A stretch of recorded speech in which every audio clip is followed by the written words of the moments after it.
number one source, Sports Card Nation. The hobby is the people. Sports Card Nation.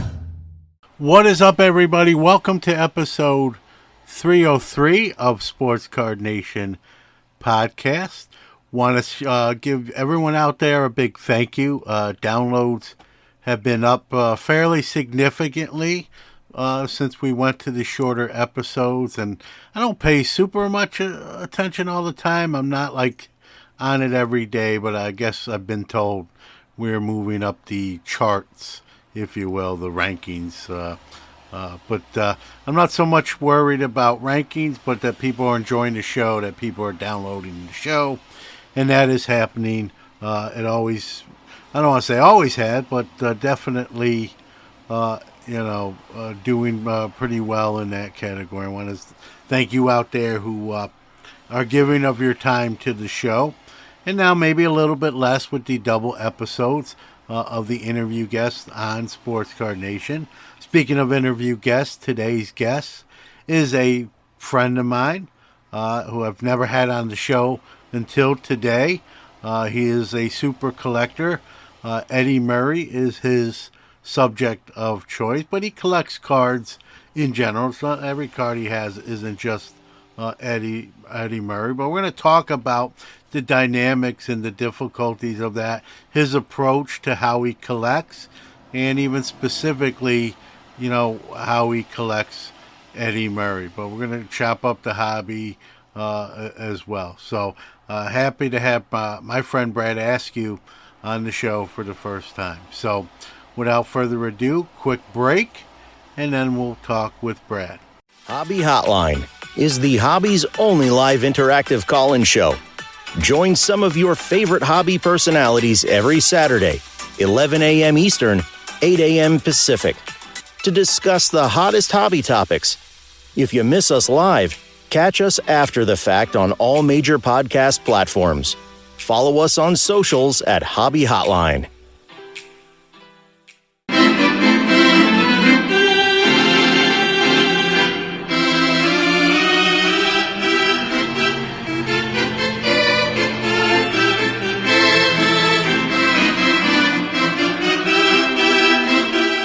All right, real happy to have the next gentleman on the Sports Card Shop guest line. He's a gentleman I'm happy to call a friend. I've had numerous conversations with him prior, but never actually on the show. So today we end that. He's fine. I finally had him on.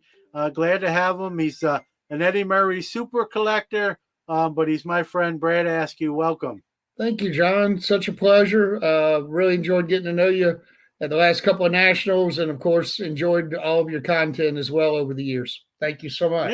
And now you can listen to yourself as well after Absolutely. today. So listen, it's the kind of the standard, first time on the show question, but kind of how did the hobby start for you? Where did it all begin? Absolutely. Well, I'm 50, almost 56. I've lived in Atlanta my whole life. Born in 1968, and my dad and I started collecting about 80 or 81. I vaguely remember, I think, back in like 77, getting like Star Wars cards and stuff like that, John, but I wasn't legitimately collecting, but, sports cards. I was a sports fan along with my dad. And then my mom, she told me years later, it's kind of interesting. She's like, around that time, she told my dad, you really need to get a hobby with Brad so y'all can do stuff together, and that kind of thing. Dad worked hard like most dads do, and mom did too. But it's like, you need to get a hobby with Brad so y'all can enjoy some quality time together. Well, my uncle about that time had started collecting cards again. He had collected as a kid. He was my dad's younger brother. And Dad and I got into it with him, and it became just a huge thing for us, John. So this would have been about 81, I'd say. I distinctly remember, when Donruss and Fleeter came on the scene and that whole thing and that whole season, and us going to card shops around Atlanta. They were already popping up around Atlanta at that point, and, just doing shows.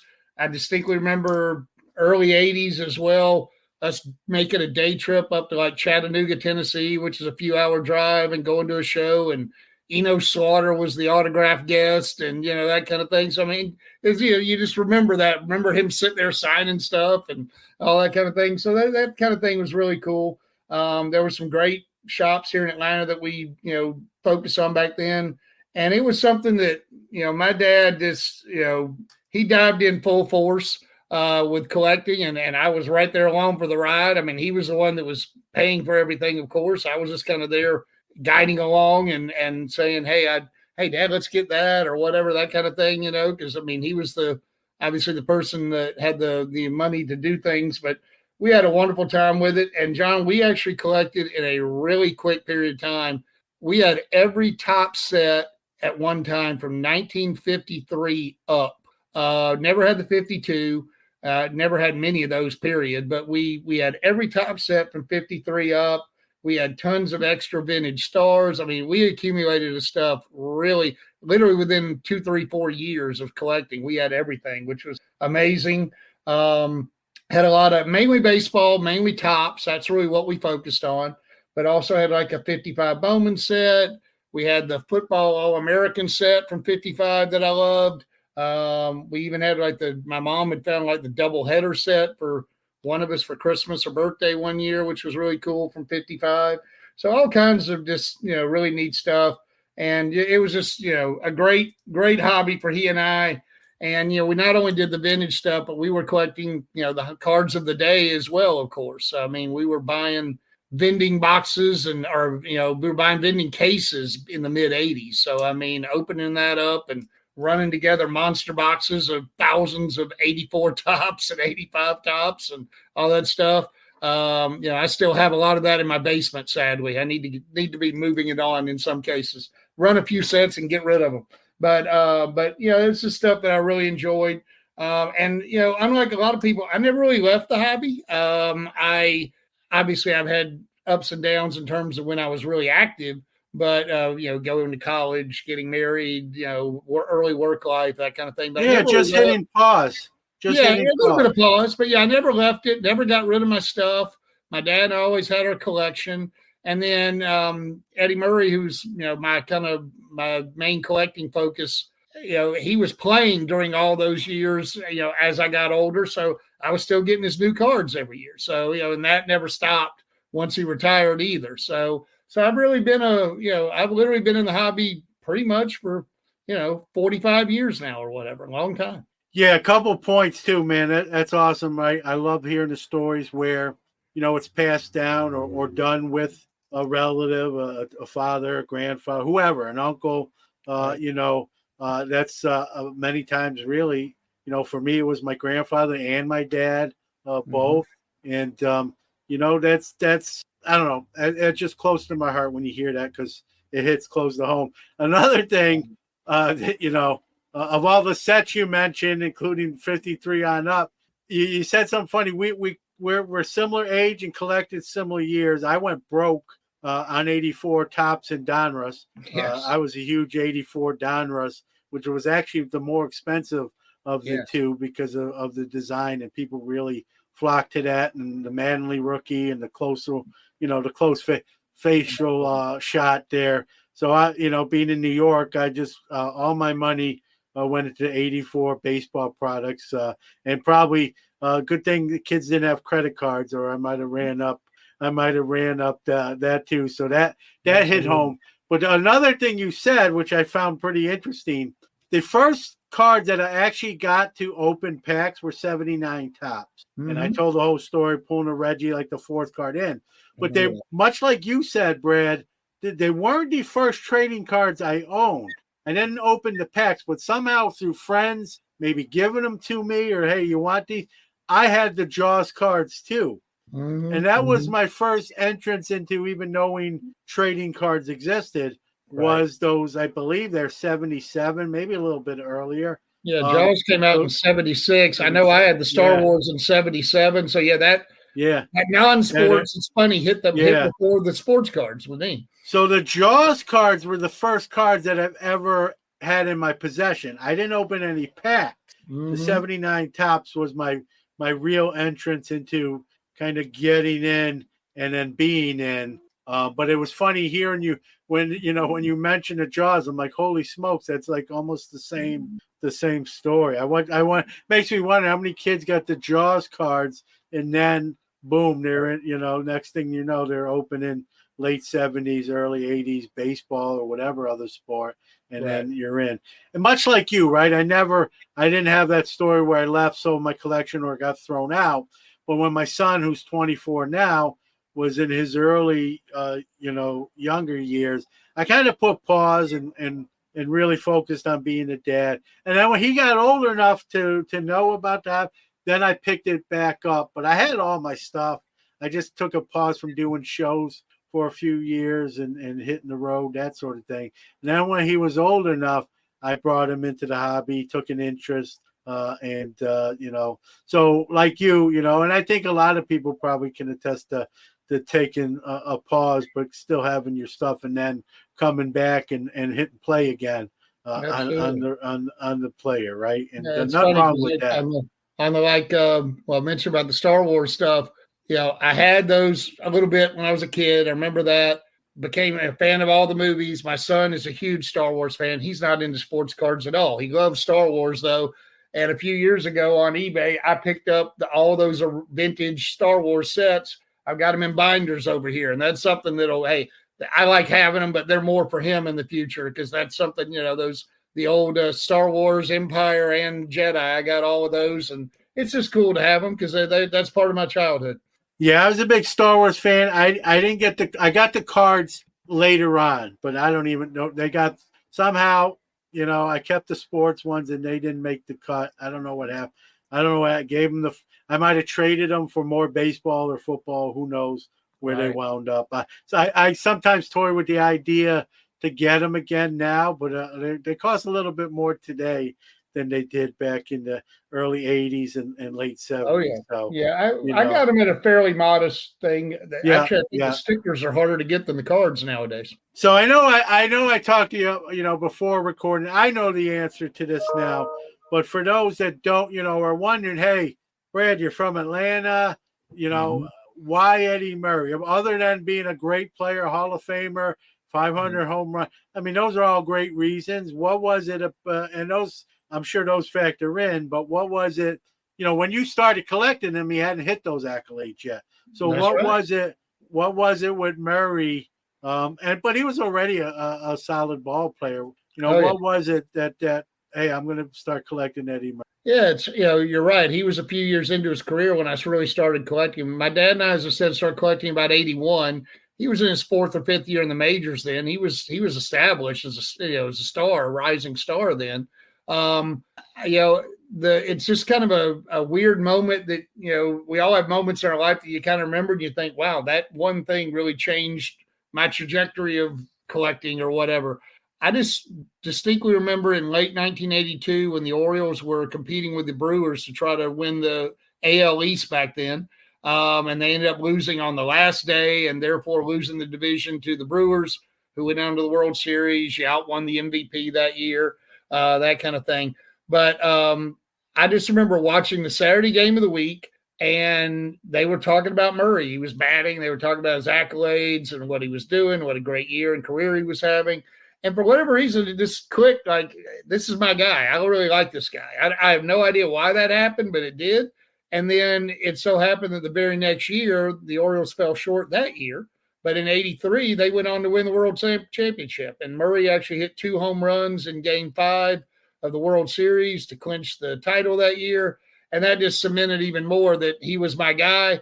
And I followed him from then on. And you mentioned earlier about, yeah, he hadn't reached all those accolades yet. He was already on a nice trajectory as a career. But I feel blessed that the guy I chose to be my kind of sports hero went on to have a Hall of Fame career. Because how many of us might latch on to Yeah, that no guy one that can doesn't say, make "Oh, it's easy." No one can accuse you like how people jump on people like, "Oh, they win the World Series, they win the Super Bowl, and you become a fan of the team," it? right? Right. No Yeah. one can. That wasn't the case. You got in them before, like you didn't know for sure he's going to be in the Right. All he 500 was home going to run do. club.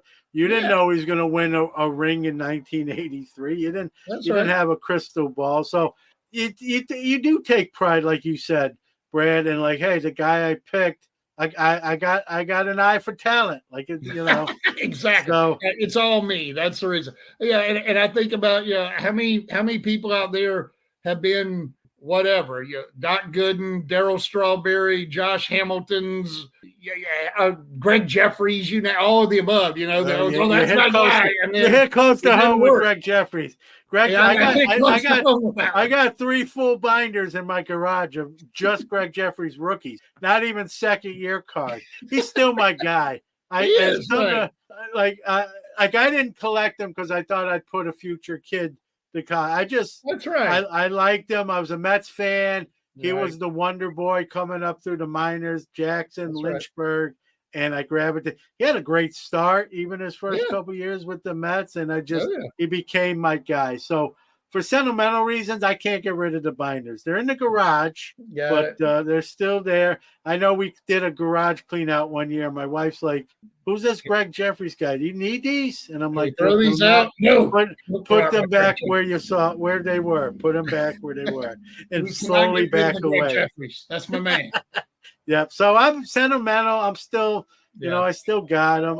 His career's obviously long been over. I know. I think he's a baseball instructor now, runs kind of a school, but those you kick in. Not everyone can be Eddie Murray, as we all. That's right. As we all know. I'm just blessed to have him follow his whole career. I followed him as he moved along because obviously with Baltimore for a long time. I followed him when he went to went to the Dodgers and the Mets and the Indians, and had a nice run there. Went back to the Orioles, hit his 500th home run there, which was great. Got his 3,000th hit with the Indians. It was great to follow his career. Checking, back in the day, checking box scores, every day, and checking out Sports Center at night. Did Murray do anything today? And you are listening to the Sports Card Nation podcast. We'll be right back after this break. Hobby News Daily is your homepage of the hobby, providing original writing, exclusive gem rate data, a daily morning minute podcast, and some of the best content creators in the hobby. Remember, hobbynewsdaily.com and at Hobby News Daily on social. Happy collecting! We are back. He was well traveled, especially later on in his career, Brad. I gotta. Were you holding out hope that maybe he'd be an Atlanta Brave? Was that something you thought about, or not necessarily? I never even thought about that. I never really thought about him coming here. Obviously, he spent a fair amount of time in the National League because he was with the Dodgers and then the Mets. And then when he went back to Cleveland, it was later in his career. And obviously, at that point, he was only going to be DHing, and which now we got DH in both leagues, of course. But back then, as you get older, you were definitely going to be in the American League. That's just the way it was, right? So that was good. I never really thought about him being here. It would have been cool to potentially go see him regularly in Atlanta. And I did see him play here a lot when he came into town with the Dodgers and Mets. We even had Brave season tickets for a year or two in the early 90s. So I got to see him play a good bit here in those days. So that was neat. But but he just he became my guy. And I've been, I said, I'm just really blessed to watch him have a tremendous career. I told my wife when we were dating, even, I said, one of these days he's going to get in the Hall of Fame. And if we're together, I'm going to Cooperstown. And we did. We had a wonderful trip. That was in 2003. Hard to believe it's been 21 years ago that he got in the Hall of Fame. It's been, time flies. But we had a wonderful trip up there, and just a great time. Actually spent a lot of time there with a gentleman who's a fellow Murray collector who I'd befriended. And he and his wife, and we just had a great time. And, that was tremendous to buy a ticket and watch him get, we had seating, and watch him get inducted and just enjoy the whole weekend. It was really neat. I'd pick up a ton of stuff. My goodness, I don't even know. I picked up 20, 30, 40 items probably that week, or what, either leading up to that they had made or that I found on the spot. I picked up tons of Murray stuff that week, of course. Yeah, and as someone who lives fairly close to Cooperstown at about 60, 70 minutes away, I've been to a couple inductions. Yeah, it's a great event. They do a great job with it.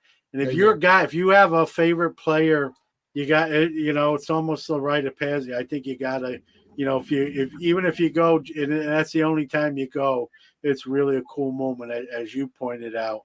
And I've seen a few inductions, and I'm a Thurman Munson guy.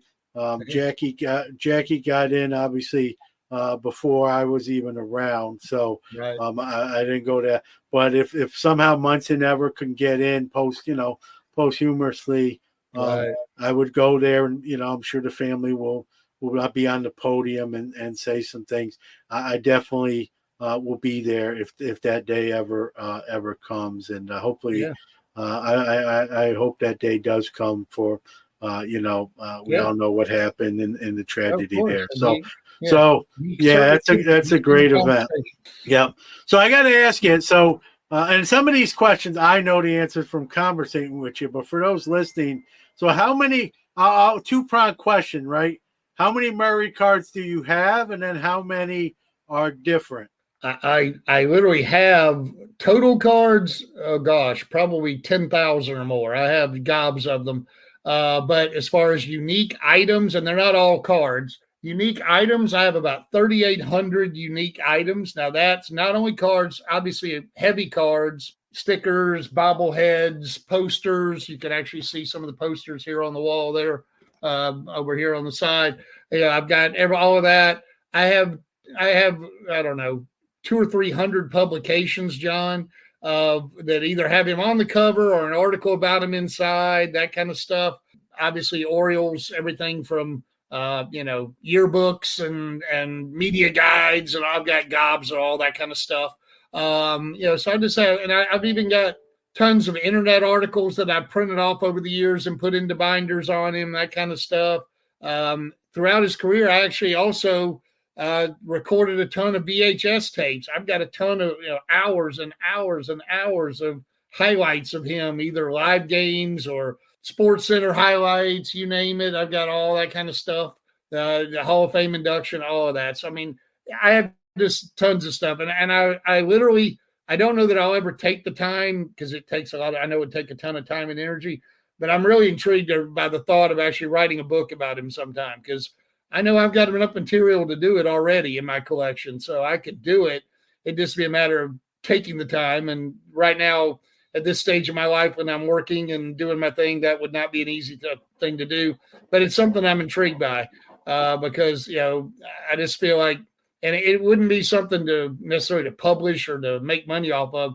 For me, it would just be something fun to do, and to kind of encapsulate all the stuff that I've accumulated over the years, all the facts and all the different things about him. Well, I hope you do that. I think he's one of the great hitters in baseball history. I had Stephen Lane on the show, who's a big Mantle collector. Remember, he wrote a book literally about his collection and Mantle, and it's a lot of pictures. It's a great book. He put it together.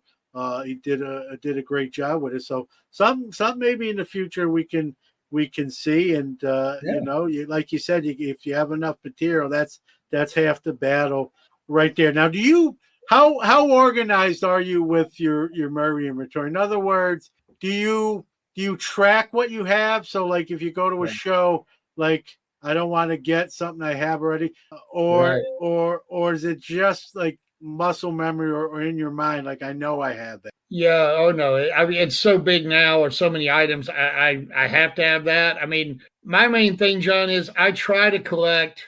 He played from 77 through 97, so he played 21 years. In the Beckett, I use the online Beckett, Beckett Organize, to organize my collection. I've done that over the years, and I forget the number now. I haven't looked at the most recent. Right now on Beckett Organize, he has something like 5,800 to 6,000 different cards. It's insane. And I literally have, I think of those 6,000 that are on there, I have, I don't know, maybe 2,500 or something like that. That's part of my collection. Then, like I said, all the other stuff, the ancillary stuff, the non-cards. But the crazy thing is, in his career, from the time he played, now 77 to 97, he only had about 1,000 cards or issues that came out. He's had about 5,000 since he retired, which is just crazy to think about. And I've told people this before, John. if I had the money and or the crazy, thoughts to, I'm just going to throw all the money in the world at these new issues and try to get them, I could buy dozens of Murray autos and new cards every single month. It is crazy when I look on eBay. I obviously, like everybody, I've got eBay searches. Yeah, Eddie Murray auto, I'll pull that up. Oh, 200 new ones to look at. It's like, are you kidding me? It never ceases. It is crazy. I draw the analogy too, Brad, to like you hear some of the players of the past, like I make more money like going appearances and shows than I did in my playing career. They have more cards. They have more cards now than in their playing career. Like I don't know what they get paid to do these sticker autos, but they don't. It's not chump change, I'm sure. And God bless them. Hey, good for them. I mean, I do it, and but Murray he's pretty prolific. There are tons of them out there still. Every year, Topps has got tons of them, and Panini and some of the others.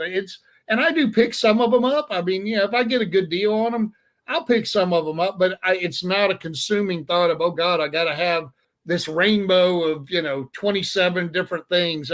I told somebody the other day, like perfect example, 2020 Donruss. This is a Panini non-licensed, run-of-the-mill. Okay, just another issue out there, right?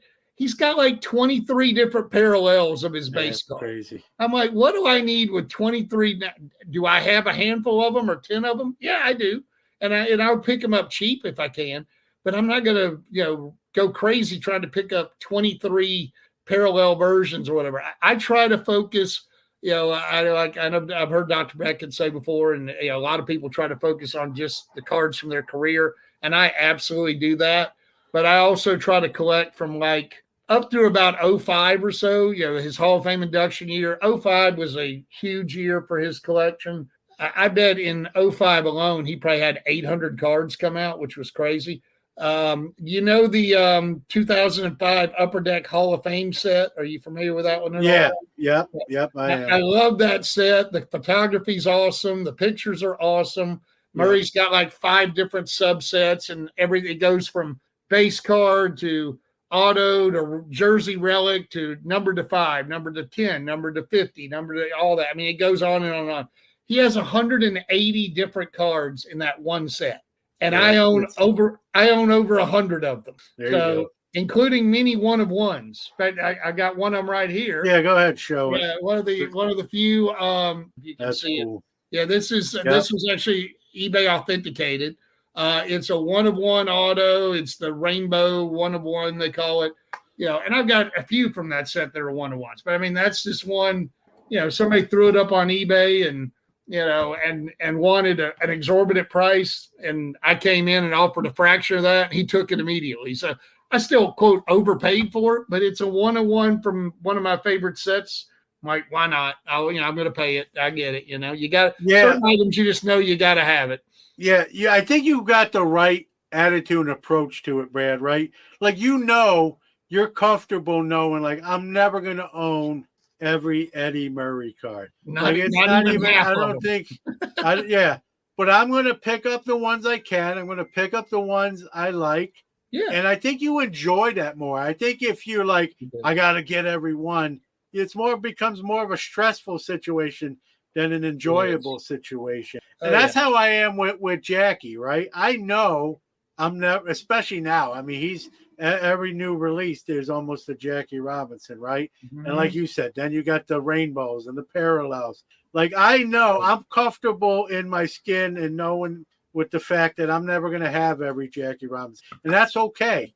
And I'm going to pick up, whether it's in person at a show or on eBay doing a search, I'm going to pick up ones I like or aesthetically pleasing. And if I don't get everyone, that it is what it is. And I'm not going to stress. I'm not going to stay up at night dwelling about it. And I think sometimes people do that. I'm not saying, I think more often than not, they're kind of like we are, but the folks that kind of stress, now you're taking the enjoyment out of the hobby, right? Yeah. I think I remember the hobby's supposed to be fun and enjoyable, right? Right. So you go in with the right mindset. All right, that was a fun conversation with my friend Brad Askew, Eddie Murray super collector, but like we talked about, has some other stuff as well. And that was only the half of it. Come back next week for part 2, and we talk some more about the hobby, his approach to what he does. Really down-to-earth guy, and really glad to have gotten to know him over the last few years. So thanks again to Brad, and he'll be back next week for the conclusion of this conversation. Time for our Hobby is the People Announcer of the Week.